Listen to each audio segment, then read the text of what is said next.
Hey guys, thanks for tuning in. Today we're going to be reviewing the all-new WALKERA VITUS drone. And will this thing be a competitor to the DJI MAVIC? This guy here? We're going to see in this video. The MAVIC is, of course, probably one of the best drones on the market right now, and WALKERA is trying to follow suit with something very similar. I would not say this is a clone or a copy of the MAVIC. It definitely has features and looks that are very similar, but also has a lot of differences in looks. I'm not sure if I'm going to be able to do a flight test today and squeeze it all in one video like I try to normally do, because this is just such an advanced craft. It's got so many features very similar to, you know, the DJI MAVIC and stuff. So this is probably just going to be an unboxing, inspection, and setup, and then I'll make another video which will be more of a flight test. So anyway, here it is, the VITUS. Let's get started.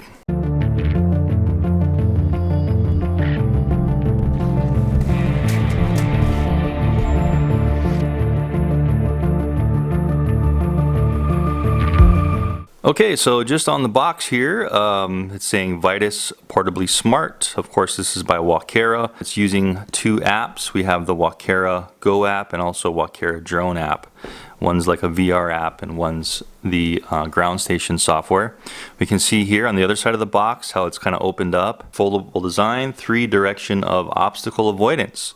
So something different than the MAVIC. The MAVIC only has 2, which is bottom and front. This one has bottom, front, and sides.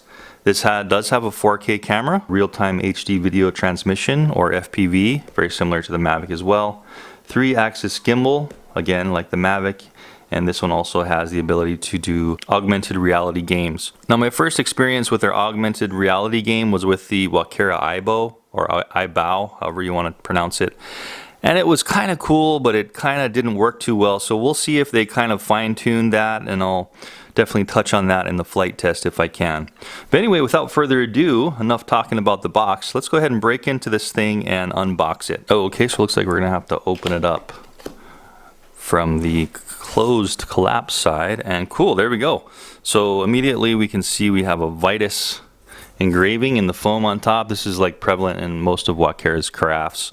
So the top of the box is really well done. It's feeling pretty quality. WALKERA is pretty good at boxing their stuff up pretty nice. Not quite as good as DJI, but pretty darn close in the quality realm. Instruction manual on the top. We've got another little box here. Not sure what that is. We'll check it out in a second. This looks like a clamp for a tablet. Cabling, wrenches. What else do we have here? Another micro USB cable. Some little gimbal dampers, it looks like. Okay, and some skid landing dampening mats. Looks like you can put these on the landing gear for a little bit more protection. Nothing else there.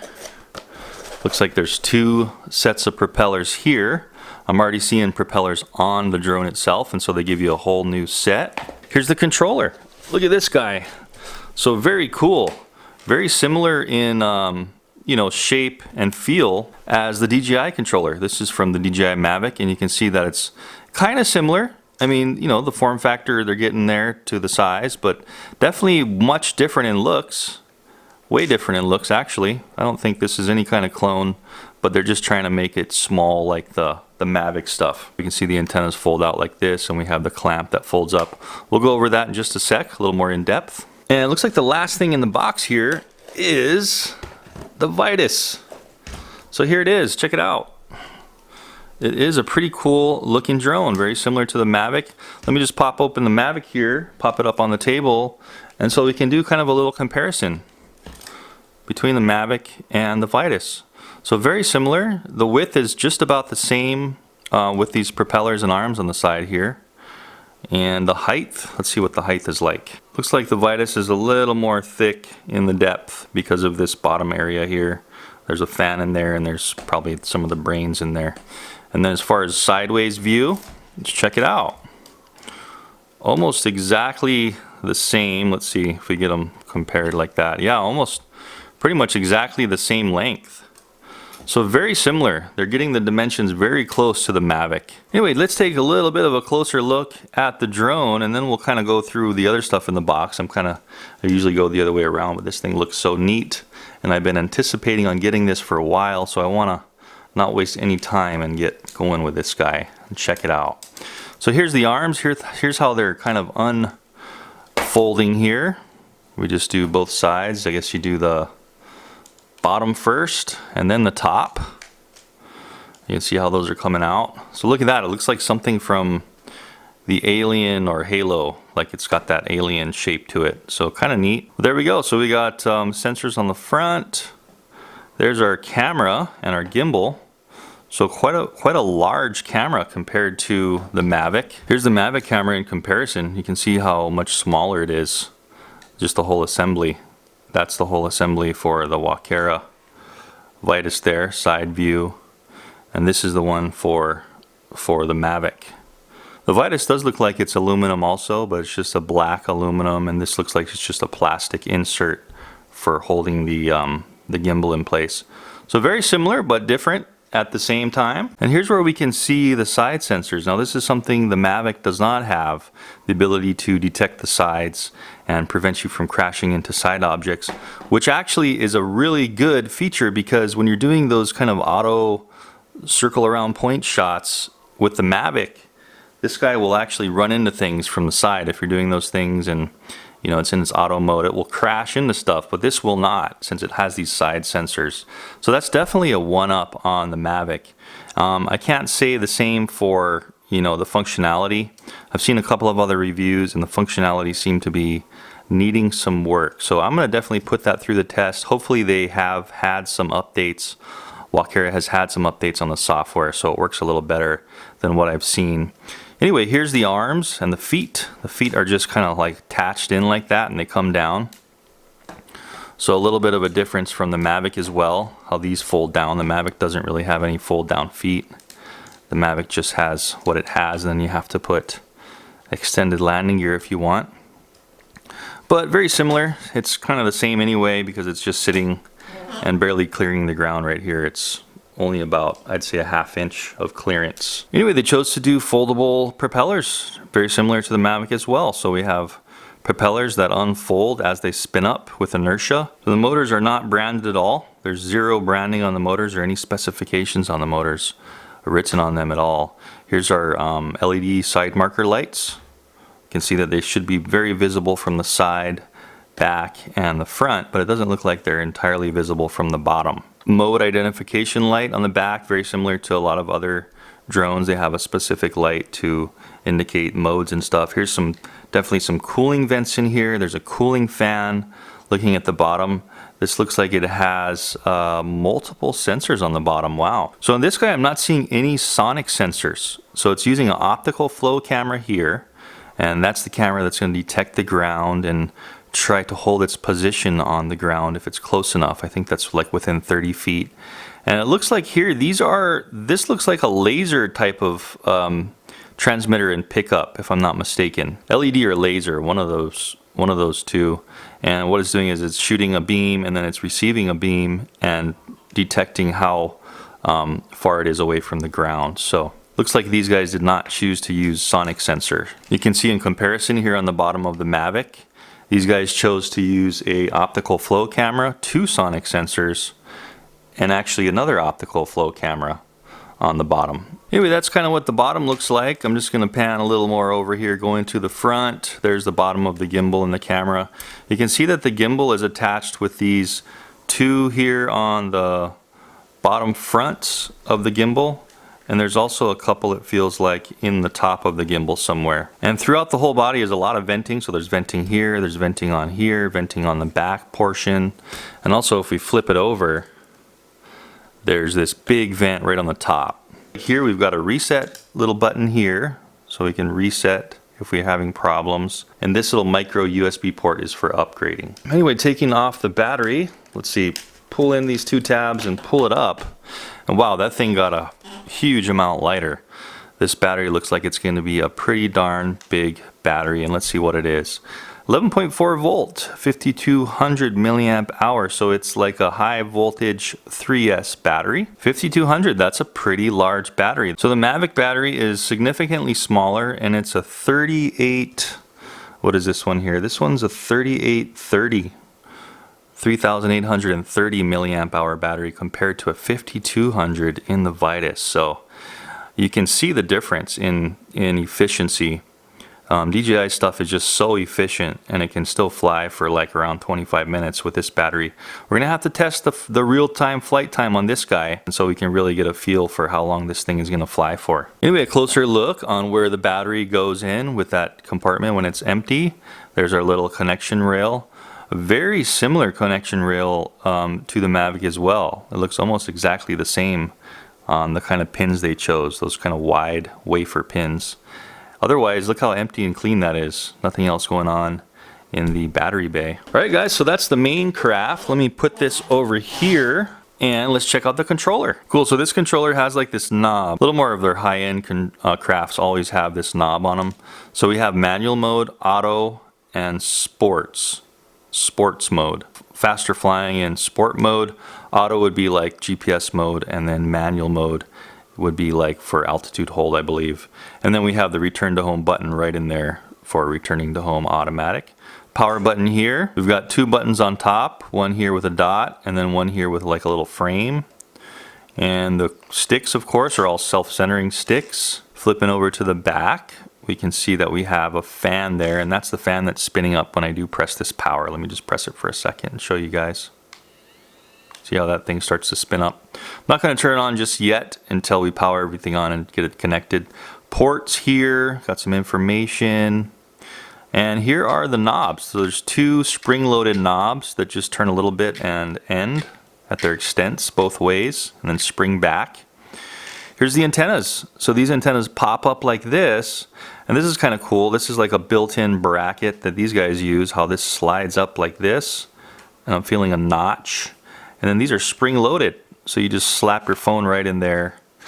If you have a tablet, looks like they give you this extra thing here to hook on here to hold your tablet in. Looks like the antennas are going to be facing down when you're flying, so hopefully the antennas are in the legs facing down, I'd imagine.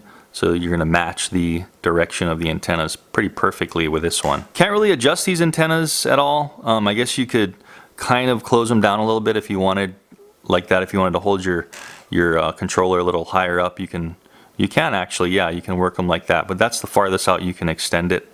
So you're kind of at like a 90-degree angle from the clamp here.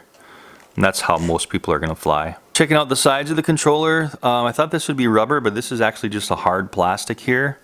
So a little bit different there than the Mavic controller.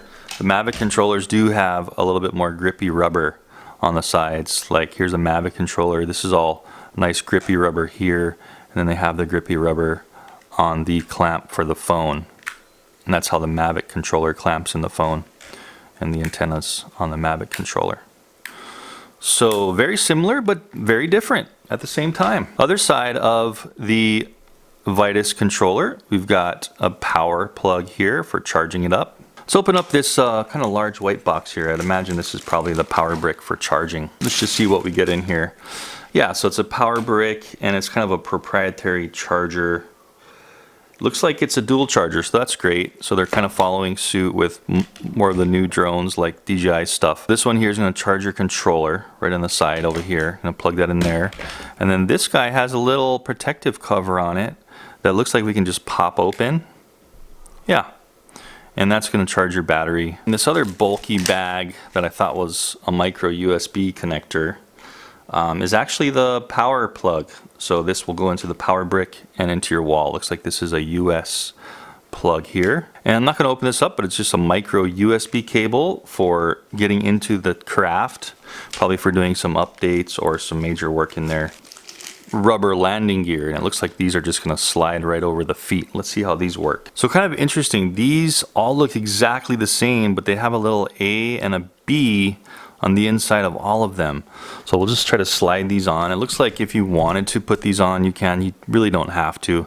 Looks like it might just be a little bit of extra weight. So they just basically slide right up like that and give you a little bit of a rubber end cap for landing so you don't scratch that plastic. And while we're here, check it out. We can see the antennas. So they are coming down the legs. So definitely when you have these antennas extended, you're going to get some good radiation from those antennas coming down. So that's great. So before we power this guy up, I just wanted to try to put on this tablet mount. It looks like it should be pretty easy, and the way you do it is you just, you know, it comes collapsed like this, just like that, is you unscrew this, and then you twist this until it notches in like an X like this. And you just screw in this thumb screw till it's tight, and you actually put it right in the spring-loaded areas here. So when you push up the spring, you're gonna have a little bit of a narrower area there. And you can see how that just snaps right in there. Surprisingly holds in there very well. So we'll snap up the right one, lift up the right one too, snap that in. And there you go. So that's gonna allow you to put an 8 or 9 inch tablet sideways. So, you know, like an iPad. Okay, so the next thing to do is get this thing set up on the phone. So I'm going to download that WALKERA Go application, get the battery in here fully charged, get the remote controller fully charged, and connect it all to my phone and show you that process and what the UI, what the interface looks like, the first person view interface looks like on a device like this, and what all the functions look like and what they do. Okay guys, so I got charged battery in the Vitus and also charged up in the controller, and it looks like I was wrong on the iPad Air. This definitely will not fit. It looks like the biggest tablet that can fit on here is probably going to be an iPad mini, so you only get about that much extension of the clamp. So this will fit on here, but it's just gonna have to kind of like set on here. Maybe I could do some kind of retro clamp on top to hold the top, but for now it's just kind of sitting in the groove, so if you did tilt too far towards yourself, it's going to fall over. But it does sit nicely. Just for demonstration purposes, I'll just use the iPad Air. So first thing is, just be careful when you are lifting this thing up. It feels like you can accidentally press the battery clips and pull the battery off and drop the drone, so be careful with that. And before we boot it up, we definitely want to take off this little gimbal brace. And let me just show you a little bit closer on how that is. It just pulls right out of here. You see, that's just a little brace for transportation. I also do want to actually take off, this has a little bit of a lens cover on the camera, almost like a contact lens on there. Okay, so definitely take that off before you start. So first of all, we want to power on our controller. Just pressing and holding once actually until you see the lights. We hear a couple beeps, and then we want to press and hold the power on the drone until we see that top rib light up. And actually with this one, you do not get, if you press the power once on these devices, you don't get any kind of reading, so you're only going to be pressing and hold to turn it on. So I want to power on the iPad here. We'll go to settings, and we'll see if we have a Wi-Fi for the controller. There we go. So to connect to the controller, we're going to be connecting to WALKERA ground. That means that's the controller, and we need to put in a password 1 through 0. So we're just going to go 1 2 3 4 5 6 7 8 9 0. Join. Now we can go out. Okay, so we'll go back into WALKERA ground here. There we go. So as soon as I joined the network, we have video. Check that out. So there's the camera, and we have video, so you can see what the latency is like from my hand moving in front of the camera. So not bad at all. It's not even a half second, so maybe 200 milliseconds. And here we can see the main interface of the craft. Let's get a little bit better view of this guy here. At the very top we can see the battery power of the craft, the signal to the craft, the controller, what I'm holding in my hand, the battery power of the controller, how many GPS satellites it has, and if it's green or red, it looked like it just turned green, and that means it's ready for takeoff. What mode we're in, time of flying, connected, and does this look familiar? Sure does. That looks almost exactly like the DJI return to home battery power. See how there's the H there?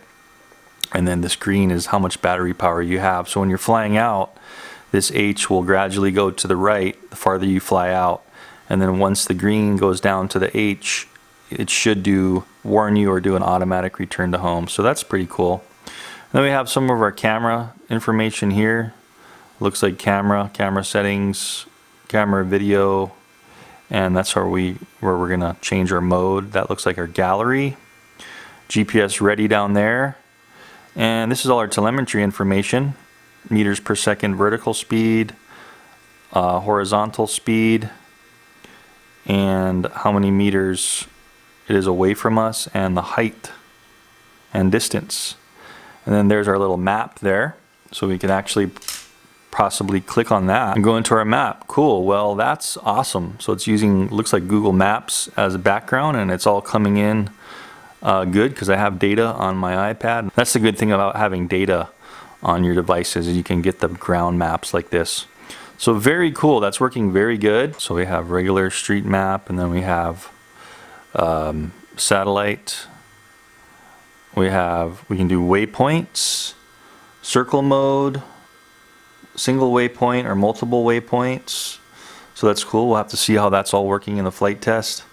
And then we have compass lock. So it does look like a pretty high definition screen. I think this is 720p at least. And over on the left here we have some other information. Let's see what this does. All right, so there's the gesture mode. So gesture shot, active track, and aerial mode. So we do have some options. We'll have to see how these are working when we're doing a flight test. Here's our takeoff.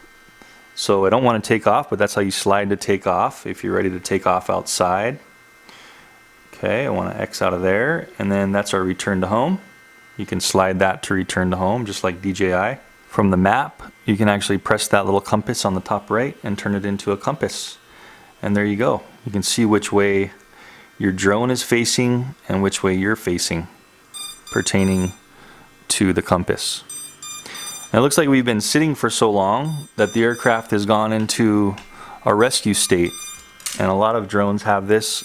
If you do lose it, like in the woods or something, it starts doing this beeping. See my finger, the left roller? Let's see what it does with the pitch of the camera. There we go. So I'm rolling it down, so I can roll it. Let's see how slow we can go. So that's really slow. I'm doing it with my finger, or fast. That's all the way fast, pointing straight down. So that's our gimbal pitch control, and then we have our EV value. You see my finger here on the screen, on the right roller. So I'm clicking it, and it's getting brighter. Cool. So that's our exposure value. So left rolling is getting darker, and pulling it and rolling it to the right is getting lighter. Oops. Okay, I just accidentally pressed this button. I think that's to take pictures, but there's no SD card in there. Let's go into the settings tab here. I actually forgot to do that. And let's see what we can do here. So we've got unit. I want to actually use British Standard because that should be feet and miles. And you have to restart the app to take effect. We'll be restarting and seeing if that worked in our flight test. Show airline, yes. I do want to show that airline. I like to see the line on the map of where the drone has come and gone. You can do offline map if you want to. Firmware update, let's check that. Tells you all the versions here. We're going to go to device. Okay, so we got a geo fence. We can put on or off. It can go all the way to 6,560 feet. It's set at 500 feet right now. I'm just going to disable that for the time being. And altitude limit. So it's set to 100 feet right now. Return to landing height. So you can adjust that. I usually like to have it at 30 meters. So I'm going to change this to 30. Done. All right. That's around 100 feet it's going to rise to before it comes home. And our sensors. Cool. So this is where you can calibrate gyro, compass, accelerometer, and the level. So make sure you do all those before you go out and fly. When you're in the field, you definitely want to be calibrating your compass. So wait till you're in your flying field away from all your metal and your house objects to do that. We go to RC, see what we can do here. We got RC feel. So we can change kind of exponential there if we wanted to. Stick mode. I'm in American. Looks like there's a Japanese stick mode also. That would probably be mode 1. And we have an RFID. I have no idea what that does, but we'll just leave it alone. SSID. Okay, I'm going to cancel out of there. That's probably just for connecting the controller. Alright, going to the gimbal. Video location, device, or local. Shortcut, center down. Roll adjust. We can also do a gimbal calibration. Our battery. So check that out. Those are all the battery time left. So it's a smart battery, kind of like DJI's. We can show the voltage on the screen just like DJI if we wanted to also. Over low power.